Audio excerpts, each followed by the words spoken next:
Hello friend, welcome to our channel Aryan classes. Aryan ક્લાસીસની અંદર હું આ બધા ધોરણ 12 કોમર્સના વિદ્યાર્થીઓનું હાર્દિક સ્વાગત કરું છું. વિદ્યાર્થી મિત્રો, આજે આપણે ધોરણ 12ની અંદર વિષય એકાઉન્ટ નામાના મૂળ તત્વો ભાગ 1ની અંદર આપણે ચેપ્ટર નંબર 5 નવા ભાગીદારનો પ્રવેશ. આજે એની અંદર આપણે જે તમારી પરીક્ષાની અંદર જે દાખલા પૂછાવાના છે એની અંદરથી આપણે એક મોસ્ટ આઈએમપી સમ છે સ્વાધ્યાયનો દાખલા નંબર 8, એનો આપણે આ વિડીયોની અંદર અભ્યાસ કરીશું. ઘણા બધા વિદ્યાર્થીઓનો પ્રશ્ન હોય છે કે પ્રવેશ ચેપ્ટર એટલે બહુ હાર્ડ છે, બહુ લોંગ છે, અમને તો ના આવડે. પણ વિદ્યાર્થી મિત્રો, આ કોમર્સ એક એવી એક જર્ની છે કે દરેક ટીચરની ભણાવવાની મેથડ અલગ અલગ હોય છે. તમને જો શિક્ષકની મેથડ સેટ થઈ જાય તો 100% તમને કોમર્સના એકાઉન્ટના બધા સમ તમને આવડી શકે છે. તમને વિશ્વાસ ના આવતો હોય કે પ્રવેશ હાર્ડ છે તો પછી વિડીયોને તમે અંત સુધી એકવાર જુઓ. વિડીયોને સ્કીપ ના કરતા. ચેનલ પર નવા હો તો ચેનલને એકવાર અવશ્ય સબસ્ક્રાઈબ કરી દેજો, તો જેથી અમારા નવા વિડીયો આવે તો તમારા સુધી એની નોટિફિકેશન મળતી રહે. ચલો હવે આપણે ટૉપિક ઉપર જઈએ છીએ. વિડીયોને તમે અંત સુધી જોજો, સ્કીપ ના કરતા, પોઈન્ટ ટુ પોઈન્ટ. પ્રવેશ શીખવા માટે પ્રવેશના ઘણા બધા નિયમો છે જેનાથી તમે વાકેફ કદાચ ના હોય એમ, તો સૌથી પહેલાં પ્રવેશના વિડીયોથી મતલબ આ નિયમોથી તમે વાકેફ હોય. ડાયરેક્ટ તમે દાખલા પાછળ મત ભાગો એમ. ઘણા બધા વિદ્યાર્થીઓનો વીકનેસ પોઈન્ટ શું છે કે દાખલા પાછળ ભાગે છે. દાખલા પાછળની મેથડ શું છે તો મેથડ વિશે થોડી જાણકારી લઈ લો એમ. ચલો દાખલા નંબર 8. ચલો, આભા અને બીના 2:1ના પ્રમાણમાં નફો નુકસાન વેચતા એક પેઢીના ભાગીદારો છે. તો અહીંયા ધંધાની અંદર કેટલા ભાગીદારો છે? 2. આભા અને બીના નફા નુકસાનનું જૂનું પ્રમાણ કેટલું છે? 2:1. આગળ જે બીજું જૂના પ્રમાણની આપણે દાખલામાં જરૂર પડવાની છે. જૂના ભાગીદારો કયા? આભા અને બીના. જૂનું પ્રમાણ કેટલું છે? 2:1. આગળ જે 31/3/2017ના રોજ તેમની પેઢીનું પાકું સર્વે નીચે મુજબ છે. તો આભા અને બીનાનું પાકું સર્વે નીચે મુજબ છે. હવે પાકા સર્વેમાં ખબર છે, એક બાજુએ મૂડી દેવા, બીજી બાજુએ મિલકત અને લેણા. મૂડી દેવા બાજુ શું આપેલું જોઈ લઈએ. મૂડી ખાતા આપેલા છે આભા અને બીના. આભાની મૂડી 80,000, બીનાની મૂડી 60,000 રૂપિયા. મૂડી આપણને ખબર છે, બાકી આગળ લાવ્યા તરીકે લખીશું. દાખલો ચાલુ કરીએ એટલે પોઈન્ટ ટુ પોઈન્ટ સમજાવો. સામાન્ય અનામત આપેલી છે. આ સામાન્ય અનામત છે. આના ઉપર કોઈ હવાલો નહીં આપે, સીધી આપણે એને જૂના ભાગીદારો નફા નુકસાનના જૂના પ્રમાણમાં વેચી દઈશું. તો બીજી છે કારીગર વળતર અનામત. આ પણ એક અનામત છે, વેચણી કરી દઈશું. રોકાણ અનામત એ પણ એક અનામત છે, વેચણી કરી દઈશું. પણ હવાલો હોય તો ખાસ ધ્યાન. કારીગર વળતર અનામત અને રોકાણ અનામત, આના ઉપર વિદ્યાર્થી મિત્રો તમને હવાલો આપી શકે છે. તો આની વેચણી કરતાં પહેલાં સૌથી પહેલાં તમારે હવાલો છે કે નહીં ચેક કરી લેવાનું એમ. જો હવાલો ના હોય તો બંનેની વેચણી કરી દઈશું એમ, નફા નુકસાનના જૂના પ્રમાણમાં. લેણદારો, ધંધાનું ચાલુ દેવું છે. દેવી ઊંડી, ધંધાનું ચાલુ દેવું છે. ચલો, મિલકત અને લેણા બાજુ આવતા રહો. તો મિલકત લેણા બાજુ વાઘડી આપેલી છે, તો આ જૂની વાઘડી કહેવાય. નવા ભાગીદારનો પ્રવેશ થાય ત્યારે જૂની વાઘડી જૂના ભાગીદારો વચ્ચે શું કરવામાં આવશે? માંડી વાળવામાં આવશે.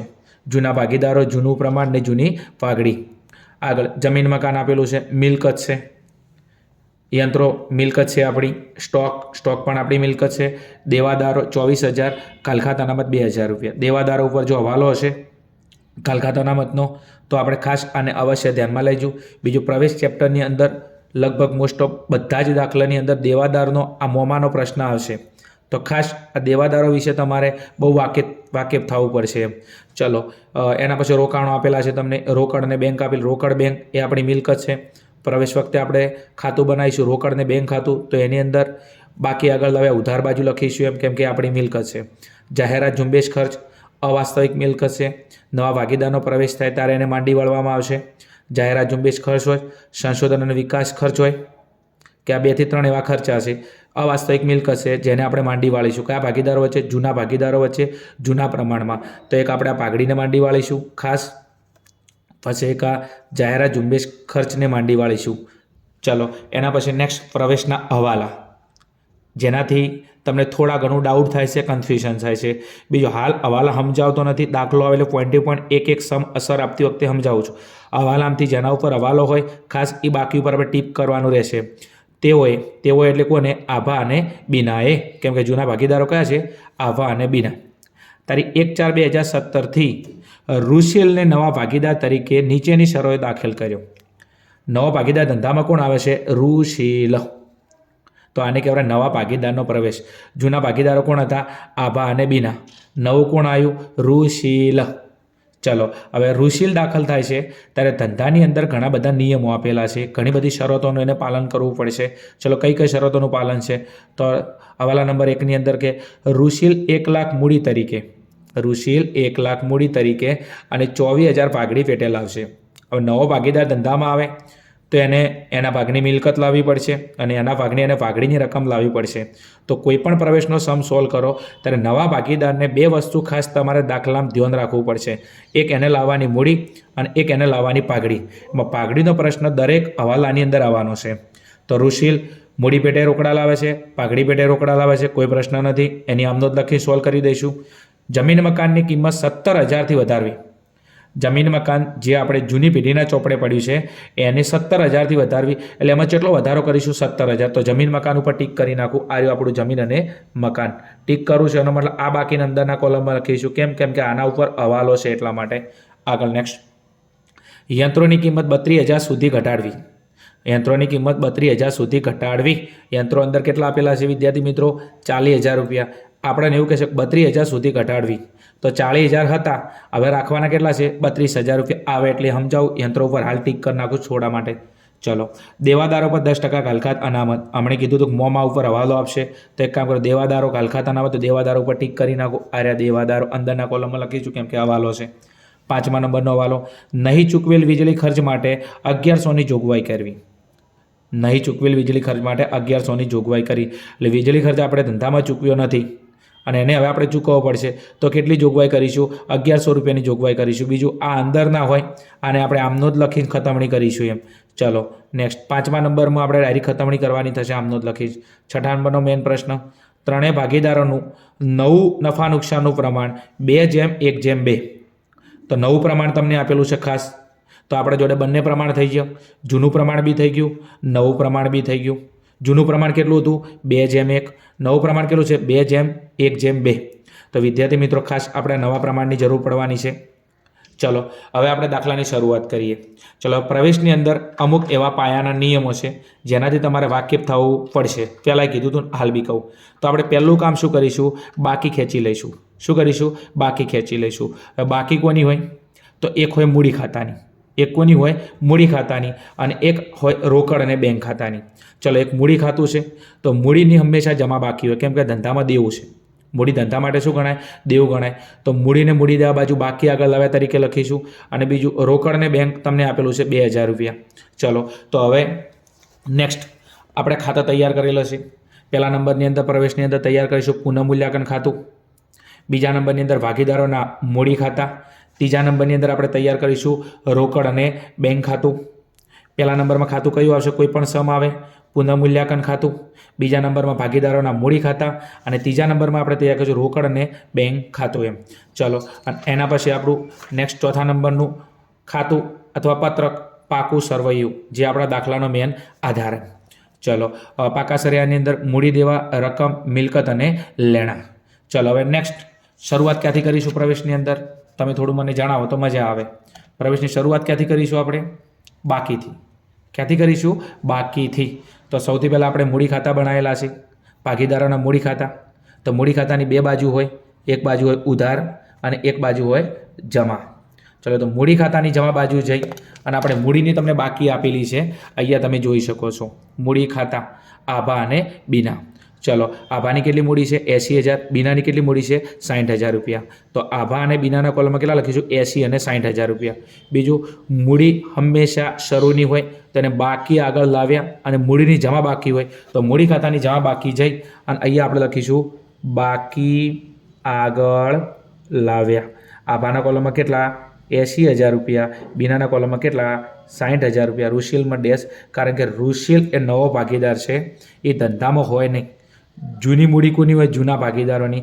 આભા અને બીના. ઋષિલ નવી મૂડી લાવશે તો ઋષિલમાં હાલ કરી દો ડેશ. ચલો એના પછી નેક્સ્ટ આપણી બાકી છે રોકડ અને બેંકની. કેટલી છે? 2,000 રૂપિયા. બીજું રોકડ અને બેંક ધંધા માટે મિલકત ગણાય, તો મિલકતની કઈ બાકી હોય? ઉધાર બાકી હોય. તો આ 2,000 રૂપિયા રોકડ અને બેંક ખાતાની ઉધાર બાજુ આપણે લખીશું. આપણે રોકડ બેંક ખાતું તૈયાર કરેલું છે, તો એની ઉધાર બાજુ બાકી આગળ લાવ્યા. કેટલી લખીશું? 2,000 રૂપિયા. ઓકે ને? ઓકે. ચલો એના પછી નેક્સ્ટ આપણે દાખલાની શરૂઆત ક્યાંથી કરીશું? તો વિદ્યાર્થી મિત્રો પહેલા નંબરનું કામ છે આપણું બાકીઓનું. તો એક બાકી આપણે કોની લાવી? મૂડી ખાતાની. બીજી બાકી લાવી આપણે કોની? રોકડ ને બેંક ખાતાની. એના પછી ધંધાના ચોપડે આપણે અનામતો પડી હતી. તો તમે જો એક સામાન્ય અનામત પડી છે, કારીગર વળતર અનામત પડી છે, રોકાણ અનામત પડી છે. બીજું જો સામાન્ય અનામત ઉપર કોઈ હવાલો નથી, આપણે વાંચ્યું. કારીગર વળતર અનામત પર કોઈ હવાલો નથી, રોકાણ અનામત ઉપર કોઈ હવાલો નથી. તો એક કામ કરીએ, આપણે 3 બાકીઓને વેચી મારીએ. શું કરીએ? વેચી મારીએ. તો એક કામ કરો, આ સામાન્ય અનામત, કારીગર વળતર અનામત, રોકાણ અનામત આ જૂના ભાગીદારોનો નફો ગણાય, કેમ કે એમના નફામાંથી ઊભી કરેલી અનામતો છે. તો એક કામ કરી લઈએ, એમને જૂના ભાગીદારો વચ્ચે જૂના પ્રમાણમાં વેચી દઈએ. તો સામાન્ય અનામત કેટલી છે? કેટલી છે વિદ્યાર્થી મિત્રો? 18,000 રૂપિયા. તો 18,000ને જૂના પ્રમાણે વેચી દઈશું. કયા પ્રમાણમાં? 2:1 પ્રમાણમાં. તો આપણે એની સામાન્ય અનામત, બીજું અનામતો હંમેશા મૂડી ખાતાની જમા બાજુ આપણે વેચણી કરીશું. તો બીજું સામાન્ય અનામત કેટલી છે? અહીંયા તમે ચેક કરી શકો છો. સામાન્ય અનામત કેટલી છે? 18,000 રૂપિયા. કેટલી છે? 18,000. તો 18,000ને આપણે ડિવાઈડ કરીએ અને ક્યાં? મૂડી ખાતાની જમા બાજુ. તો આ રહ્યું આપણું મૂડી ખાતું. તો મૂડી ખાતાની જમા બાજુ અહીંયા લખી નાખું સામાન્ય અનામત ખાતે. શોર્ટમાં લખું છું, જગ્યા ઓછી છે એટલા માટે. બીજું કેટલી છે? 18,000. અને જૂનું પ્રમાણ કેટલું છે? 2:1. અનામત કયા પ્રમાણે વેચીશું? જૂના પ્રમાણમાં. તો 18,000 ગુણ્યા 2/3. તો આ ભાના કોલમમાં કેટલા આવશે? 12,000 રૂપિયા. તો પહેલા નંબરના કોલમમાં આવશે 12,000 રૂપિયા. બીજા નંબરની અંદર આપણે વેચણી કરીશું 18,000 ગુણ્યા 1/3. કેટલા આવશે? 6,000 રૂપિયા. તો અહીંયા આપણે ડિવાઈડ કરી દઈએ 6,000 રૂપિયા. 12 + 6 એટલે કેટલા થઈ ગયા? 18,000 રૂપિયા. સામાન્ય અનામત એ જૂના ભાગીદારોનો નફા ઊભી કરેલી અનામત છે. તો એને આપણે ભાગીદારોના મૂડી ખાતાની જમા બાજુ આપણે જૂના પ્રમાણમાં વેચી દીધી. તો એમાંથી સામાન્ય અનામત ખાતે 12,000 અને 6,000. ચલો બીજી અનામત પડી છે ધંધાની અંદર, હજી આપણે એની વેચણી કરીએ. બીજી છે કઈ? કારીગર વળતર અનામત. કેટલી પડી છે? 4500 રૂપિયા. કેટલી છે? 4500 રૂપિયા. આના ઉપર કોઈ હવાલો નથી, તો એને આપણે જૂના પ્રમાણે વેચી દઈએ. તો 4500ને જૂનું પ્રમાણ કેટલું છે વિદ્યાર્થી મિત્રો? આપેલું છે 2:1. અનામતો હંમેશા જૂના પ્રમાણમાં વેચવરાય. તો આપણે 4500ને ડિવાઈડ કરી દઈએ. ચલો તો અહીંયા લખી નાખું છું કારીગર વળતર અનામત ખાતે. શું લખી નાખું? કારીગર વળતર અનામત ખાતે. કેટલા હતા? 4500. તો 4500 ગુણ્યા 2/3. કેટલા હતા? 4500 ગુણ્યા 2/3. ચલો તો આભાના કોલમમાં કેટલા આવશે? 3,000 રૂપિયા. 45 તો 3,000 આભાને મળ્યા, તો બીનાને કેટલા મળશે? 1,500 રૂપિયા, કેમ કે કુલ હતી 4500 રૂપિયા. કોઈ પણ અનામત ધંધામાં હોય તો એને નફા નુકસાનના જૂના પ્રમાણમાં વેચવરાય. અને ભાગીદારોના મૂડી ખાતાની કઈ બાજુ? જમા બાજુ. કઈ બાજુ? જમા બાજુ. કેમ કે એ મૂડીની અંદર પ્લસ કરવી પડે, કેમ કે આપણે મૂડીમાંથી ઊભી કરેલી અનામત છે, તો ભાગીદારોનો નફો ગણાય. ચલો હજી એક અનામત પડી છે. કઈ અનામત પડી છે? રોકાણ અનામત. કઈ અનામત પડી છે? રોકાણ અનામત. કેટલી પડી છે? 1,500 રૂપિયા. તો આને જૂના ભાગીદારો વચ્ચે જૂનું પ્રમાણ એટલે કે 2:1 પ્રમાણમાં ડિવાઈડ કરી દઈશું. તો રોકાણ અનામત 1,500 રૂપિયા. ચલો એને આપણે ડિવાઈડ કરી દઈએ. તો અહીંયા લખી નાખું રોકાણ અનામત. શું લખીશું? રોકાણ અનામત. ચલો કેટલી પડી હતી? 1,500 રૂપિયા. તો આપણે 1,500ને ડિવાઈડ કરીએ જૂના પ્રમાણમાં. 1,500 ગુણ્યા 2/3. તો કેટલી આવશે? 1,000. તો આને મળશે 1,000 આપવાને, બીનાને મળશે 500 રૂપિયા. આમાં ડેશ. ચલો આ અનામતો 3 પડી હતી. અનામતો હંમેશા મૂડી ખાતાની જમા બાજુ, જૂના ભાગીદારો અને જૂના પ્રમાણમાં વેચણી થાય. કોઈપણ અનામત વિદ્યાર્થી મિત્રો તમને પ્રવેશમાં આપે તો એને જૂના ભાગીદારોના નફા નુકસાનના જૂના પ્રમાણમાં ભાગીદારોના મૂડી ખાતાની હંમેશા કઈ બાજુ આવે? જમા બાજુ આવે. કોઈ પણ સમ હોય આ કામ પહેલાં કરી લેવાનું. પહેલું કામ બાકીનું, બીજું કામ અનામતો. ચલો હજી વિદ્યાર્થી મિત્રો એક કામ કરી લઈએ, બહુ સરસ મજાનું કામ, બરાબર, જે દરેક દાખલામાં તમને કન્ફ્યુઝન ઊભું કરશે. પાઘડી. બીજું જૂના પાકા સરવૈયામાં આપેલી હોય તો એને કહેવાય જૂની પાઘડી. શું કહેવાય? જૂની પાઘડી. તો જ્યારે નવા ભાગીદારનો પ્રવેશ થાય ત્યારે આપણે જૂની પાઘડીને માંડી વાળવી પડે. તો જૂની પાઘડીને માંડી વાળીએ તો એની આમનો છો થાય. તો જૂના ભાગીદારોના મૂડી ખાતે ઉધાર, તે પાઘડી ખાતે જમા. તો એક કામ કરીએ, આ જે પાઘડી છે જૂના ભાગીદારોના મૂડી ખાતાની ઉધાર બાજુ એને માંડી વાળીશું. જૂની પાઘડી તમને મિલકત લેણા બાજુ આપેલી હોય, કોઈ પણ સમ હોય, પાઘડી તમને જૂના પાકા સરમાં આપે તો જૂના ભાગીદારોના નફા નુકસાનના જૂના પ્રમાણમાં વેચી નાખવાની અને ભાગીદારોના મૂડી ખાતાની કઈ બાજુ? ઉધાર બાજુ વેચી નાખવાની. ચલો તો કેટલી આપેલી છે? 18,000 રૂપિયા. તો એક કામ કરી લઈએ, અહીંયા આપણે લખી દઈએ પાઘડી ખાતે. શું લખી દઈએ? પાઘડી ખાતે અને કૌંસમાં કઈ પાઘડી? જૂની પાઘડી છે. ચલો કેટલી હતી? 18,000 રૂપિયા. તો 18,000 કયા પ્રમાણમાં? જૂના પ્રમાણમાં. તો 2 અને 3 12,000 રૂપિયા. તો પહેલાના કોલમમાં 12,000 રૂપિયા આવશે, બીજાના કોલમમાં કેટલા આવશે? 6,000 રૂપિયા. રૂશિલમાં ડેશ, કેમ કે રૂશિલ નવો ભાગીદાર છે. ફરી સમજાવું, જૂની પાઘડી કોઈ પણ સમ હોય એની અંદર આપેલી હોય મિલકત લેણા બાજુ, તો એને ભાગીદારોના મૂડી ખાતાની ઉધાર બાજુ પાઘડી ખાતે જૂની પાઘડી નફા નુકસાનના જૂના પ્રમાણમાં વેચી દેવાની. જૂની પાઘડી, જૂના ભાગીદારો, જૂનું પ્રમાણ. ઓકે, ચલો આગળ જઈએ. એના પછી નેક્સ્ટ. ચલો એના પછી હજી તમે જોઈ શકો છો અહીંયા જાહેરાત ઝુંબેશ ખર્ચ આપેલો છે. કેટલો છે? 6,000 રૂપિયા. આ જાહેરાત ઝુંબેશ ખર્ચ એ પણ વિદ્યાર્થી મિત્રો અવાસ્તવિક મિલકત છે. અને જ્યારે તમને મિલકત લેણા બાજુ અવાસ્તવિક મિલકત આપેલી હોય તો એને તમે જૂના ભાગીદારો વચ્ચે નફા નુકસાનના જૂના પ્રમાણમાં મૂડી ખાતાની ઉધાર બાજુ લખશો. કઈ બાજુ લખશો? મૂડી ખાતાની ઉધાર બાજુ. એમ તો જાહેરાત ઝુંબેશ ખર્ચ કેટલો છે? 6,000 રૂપિયા. તો એક કામ કરી લઈએ, અવાસ્તવિક મિલકત છે એને માંડી વાળીશું કયા પ્રમાણમાં? જૂના પ્રમાણમાં. જૂનું પ્રમાણ કેટલું છે? 2:1. કોની વચ્ચે? આભા અને બીના વચ્ચે. તો મૂડી ખાતાની ઉધાર બાજુ આપણે લખી દઈશું. એમ એની આમનોંધ લખવી તો શું થાય? એની આમનોંધ જૂના ભાગીદારોના મૂડી ખાતે ઉધાર તે જાહેરાત ઝુંબેશ ખર્ચ ખાતે જમા. તો એક કામ કરી અહીંયા લખી દઉં. શું લખીશું? જાહેરાત ઝુંબેશ ખર્ચ. જાહેરાત ઝુંબેશ ખર્ચ ખાતે કેટલા હતા વિદ્યાર્થી મિત્રો? 6,000 રૂપિયા. તો 6,000ને આપણે ડિવાઈડ કરી દઈએ. 6,000 કયું પ્રમાણ? જૂનું પ્રમાણ. જૂનું પ્રમાણ 2:1. તો 2 + 1 3. તો 2 ભાગ્યા કુલ ભાગ 3. તો પહેલાના ભાગમાં કેટલા આવશે? 4,000 રૂપિયા. બીજાના ભાગમાં કેટલા આવશે? 2,000. 4 + 2 એટલે 6,000 રૂપિયા. જાહેરાત ઝુંબેશ ખર્ચ. શું? જાહેરાત ઝુંબેશ ખર્ચ એ અવાસ્તવિક મિલકત છે. નવા ભાગીદારના પ્રવેશ વખતે એને માંડી વળવામાં આવે. કઈ બાજુ?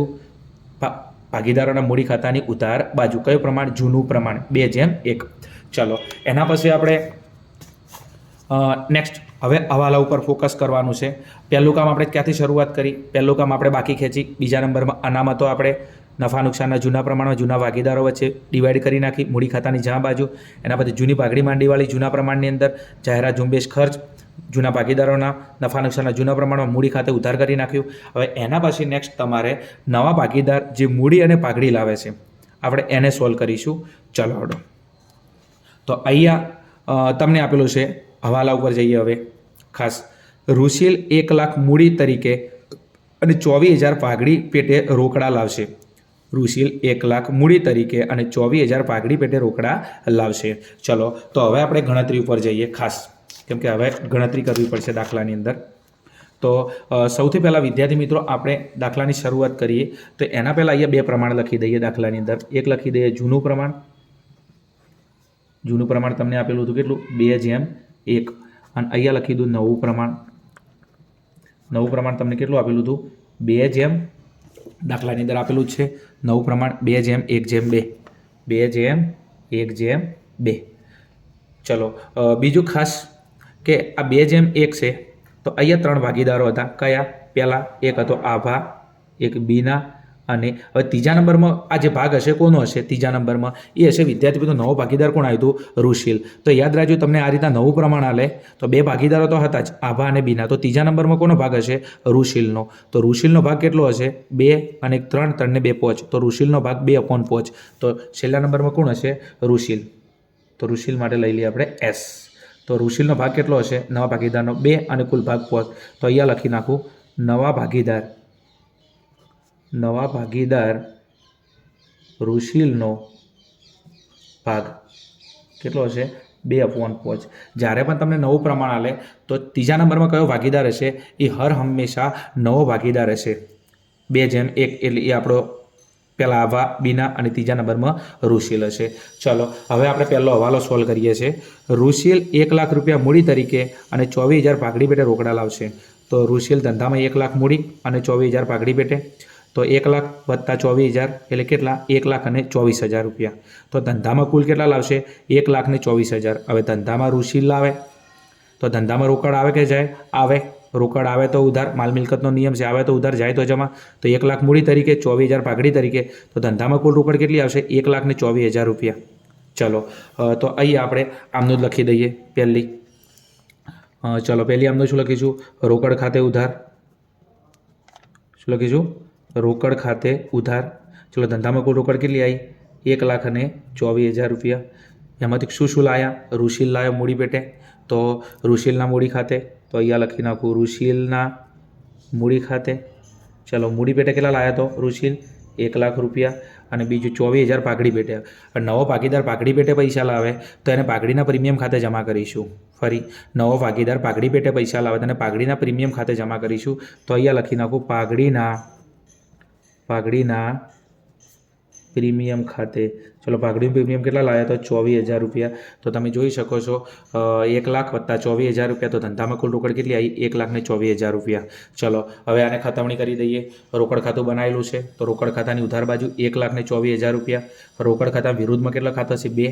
એક છે રુશીલના મૂડી ખાતે અને પાઘડીના પ્રીમિયમ ખાતે. તો રોકડ ખાતાની ઉધાર બાજુ જઈએ અને ત્યાં આગળ લખી દઈએ. રોકડ ખાતું છે આપણા જોડે વિદ્યાર્થી મિત્રો અહીંયા. તો ત્યાં આગળ લખી દે 2 ખાતા છે વિરુદ્ધમાં. પહેલા નંબરમાં શું હતું? એસના મૂડી ખાતે અને પાઘડીના પ્રીમિયમ ખાતે. ચલો મૂડી પેટે રુશીલ કેટલો લાવ્યો? તો 1,00,000 અને પાઘડી પેટે કેટલા લાવ્યા? તો 24,000 રૂપિયા. બીજું નવું કશું કર્યું નથી. અહીંયા મેં ખતવણી કરી છે. રોકડ ખાતાની ઉધાર બાજુ હતું તો ઉધાર બાજુ જમું અને ત્યાં આગળ 2 ખાતા હતા રુશીલના મૂડી ખાતે અને પાઘડીના પ્રીમિયમ ખાતે. તો અહીંયા મેં એ જ કામ કર્યું છે. રોકડ ખાતાની ઉધાર બાજુ જો રોકડ ખાતાની આ છે ઉધાર અને આ છે જમા. તો ત્યાં આગળ લખી રુશીલના મૂડી ખાતે પાઘડીના પ્રીમિયમ ખાતે. રોકડ ખાતે કેટલા ઉધાર કરવાના હતા? 1,24,000 થઈ ગયા. ચાલો એના પછી નેક્સ્ટ જોઈએ આપણે. બીજા નંબરની અંદર છે તમે જો રુશીલના મૂડી ખાતે. હવે રુશીલનું મૂડી ખાતું બનાવેલું છે, આ બનાવેલું છે. તો રુશીલના મૂડી ખાતાની જમા બાજુ જઈશું કેમ કે રુશીલના મૂડી ખાતે જમા છે અને ત્યાં આગળ વિરુદ્ધ ખાતામાં છે રોકડ ખાતે.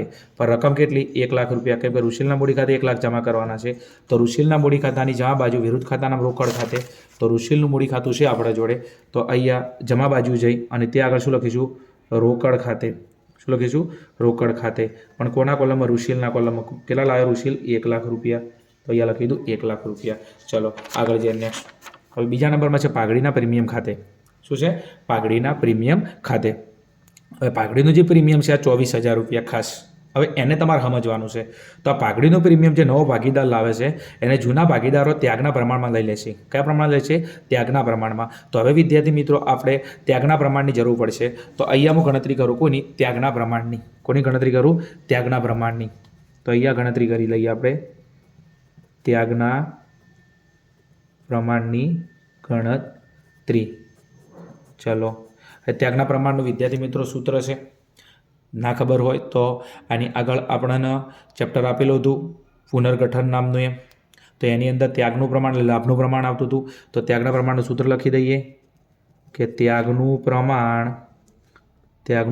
બરાબર નફા નુકસાનનું જૂનું પ્રમાણ માઇનસ નફા નુકસાનનું નવું પ્રમાણ.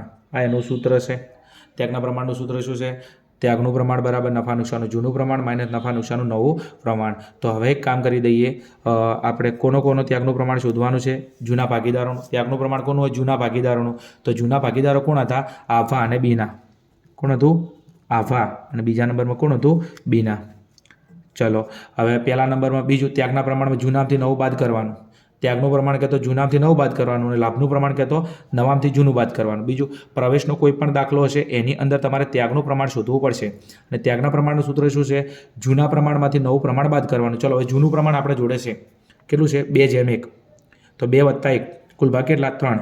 તો આભામાં 2/3, બીનામાં 1/3. તો અહીંયા જૂનું પ્રમાણ છે પહેલા નંબરની અંદર. તો અહીંયા લખી નાખું 2/3 અને આમાં લખી નાખું 1/3 માઇનસ. ચલો એમાંથી કયું પ્રમાણ બાદ કરવાનું છે? નવું પ્રમાણ. તો નવું પ્રમાણ બી આપણે જોડે છે. નવું પ્રમાણ પહેલા નંબરમાં હશે આભા, બીજા નંબરમાં બીના. આપણે આભાનું બીનાનું જોઈએ છે. તો 2 કુલ ભાગ 5 અને 1/5. ઓકે ચલો તો અહીંયા લખી દઉં કેટલા? 2/5 અને 1/5. ચલો હવે નેક્સ્ટ શું કામ કરીશું? તમારી જોડે 2 ઓપ્શન છે. યા તો તમે છેદ સરખા કરો યા તો તમે ચોકડી ગુણાકાર કરો. શું કરો? ચોકડી ગુણાકાર. ઓકે ચલો હવે ચોકડી ગુણાકારની શરૂઆત અહીંથી આપણે કરીએ. અહીંથી ચલો તો 5 દુના 10 કેટલા થશે? 5 દુ 10. ચોકડી ગુણાકાર કરું છું. 2 પંચા 10. બીજું નિશાની માઇનસ 3 દુના 6 અને નીચે છેદનો ગુણાકાર 5 તરી 15.